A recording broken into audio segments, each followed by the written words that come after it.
Have you ever really stopped to think about what hunger actually is? Hmm.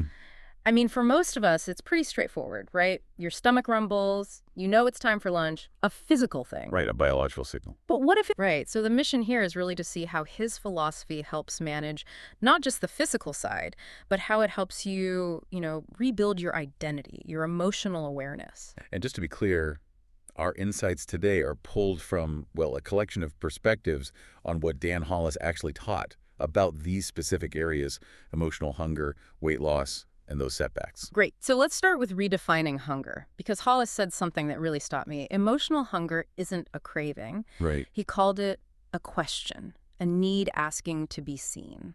That is such a powerful way to put it, isn't it? It really is. And what's brilliant is how it explains signal confusion.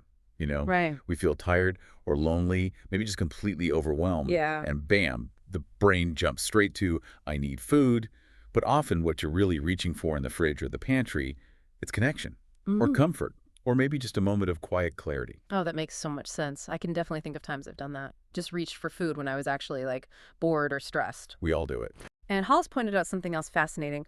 When food stops being your emotional scaffolding. That thing you lean on. Exactly. You don't just feel lighter physically. You can feel exposed, raw, almost. hmm But he didn't frame that as weakness. That's the key. Sure. No. He called it wisdom misdirected. It's your natural wise drive for comfort, just pointed in the wrong direction, towards food instead of the real need. Wisdom misdirected. I like that. It takes the shame out of it. Completely. And Right. it leads to his core teaching here. Pause. Get curious. Stop for a second. Yeah. Ask yourself, what am I really hungry for? Not to punish yourself, but just for insight, Hmm. to understand what's truly going on underneath. Okay, so pausing and asking that question, that's the first step. But how does something like semaglutide fit into this? These GLP-1 drugs? Right. Semaglutide, Ozempic, Wegovy. They work by mimicking a hormone, helps regulate appetite, blood sugar, originally for type 2 diabetes, but then found to cause significant weight loss. So you'd think, okay, problem solved. But Hollis said no. No, he was very clear. It doesn't solve emotional hunger. So what does it do in his view? He said it makes the biological noise quiet enough to finally hear it. It creates a kind of silence. The silence that lets you find one, meaning lets you find the answer to that deeper emotional hunger. It doesn't fix the underlying need, but it turns down the volume on the constant physical cravings. Okay, so it creates space. Exactly. Yeah. A crucial space. It lets you finally hear the emotional questions that were being drowned out before. That's a huge distinction. So the real work isn't just taking the medication. Not at all. These drugs offer this incredible opportunity, this window, to start rebuilding your identity, your habits, your emotional awareness, while the cravings are less intense. So the healing part, that involves learning to tell the difference between real hunger and that signal confusion. Precisely. And seeing cravings not as bad things to be crushed, but maybe as messengers. Messengers, what do they tell you? Well, they might be pointing to that underlying need: loneliness, stress, fatigue. So you meet them with insight, with empathy, with awareness, instead of just automatically reaching for food. Okay, that changes everything. And it leads right into how Hollis saw weight loss itself, right? Beyond just numbers. Yes. Because when food isn't that constant companion, that co-pilot anymore, semaglutide creates this silence. And he said something about that silence. He said the real work begins when the cravings stop. That's when the truth shows up. Wow. So the quiet lets the deeper stuff surface. hmm And this is where he really challenged the whole idea of willpower being the be-all and end-all. Yeah, Hollis said. He suggested most people don't fail on these drugs because the drugs stopped working physically. They struggle because they weren't helped to rewrite the rituals that define their identity. So it's not a lack of willpower.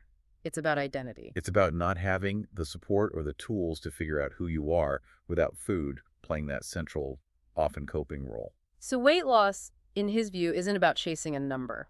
No, it's about building a life where food isn't your only coping tool. That's the goal. Building a life that feels much bigger. It is. He said it's often not about losing control. It's about having lost connection Connection to what? to your hunger cues, to your purpose, to yourself. Uh-huh. And that's what needs rebuilding, reconnecting. I really like thinking of semaglutide not as a magic bullet, but as wow, what did he call it? A pause. A pause, a breather, a reset. Yeah. Yeah. It's like this unique space opens up a chance to design a new way of operating while the usual pressure is off. And that makes you think, what are we actually measuring? Right. Hollis always stressed that fast results don't mean lasting ones. The scale tells you one thing, but it doesn't measure self-trust. Self-trust, that's key. Absolutely. Yeah. And that's why he insisted you have to plan for life after semaglutide. Or, as he put it, if you don't, it will plan for you. Meaning old patterns will just creep back in if you haven't built something new. Oof, that's a stark warning. And he had that great line about cheating. Oh, yeah. Semaglutide isn't cheating. It's adaptation. Right. The real cheat is pretending willpower was enough. Exactly. It just cuts through all the judgment around using these tools. Hmm. It reframes it as using a modern adaptation to help with a complex biological and emotional issue. So it's about adapting, not cheating, and replacing habit. Yes. Every pound lost, he said, means a habit must be replaced, not just removed. You can't just leave a void. Okay. Biology, with the medication, gives you a head start, a big one, often. But only identity keeps you moving. You have to build that new identity, those new rituals. So it's less about grim discipline. And more about alignment. He said, you don't hold on to weight loss with discipline. You hold on to it with alignment. Alignment. Aligning your choices, your thoughts, your environment with the person you are becoming, the life you are building. It's a deeper, more integrated thing than just forcing yourself. It sounds like quiet work, intentional. Very much so. He described healing as this slow layering of new choices, new thoughts, and new systems, all built during that sacred window that semaglutide creates. Layering, not forcing. Right. And the ultimate aim isn't to become some totally different person. It's to finally have the space, the quiet, to become yourself, the self that was maybe buried under all the noise. That's a beautiful way to think about it. Okay, but what about when things go wrong? The setbacks. We all have them. Ah, yes. The dreaded setback. And normally we feel such shame, right? Like we failed. Totally. Like you're back at square one. But Hollis taught that setbacks are predictable, not shameful. They're not failures. Predictable. Yeah, they're just moments where your body and brain are trying to recalibrate. It's a sign you're human, processing change.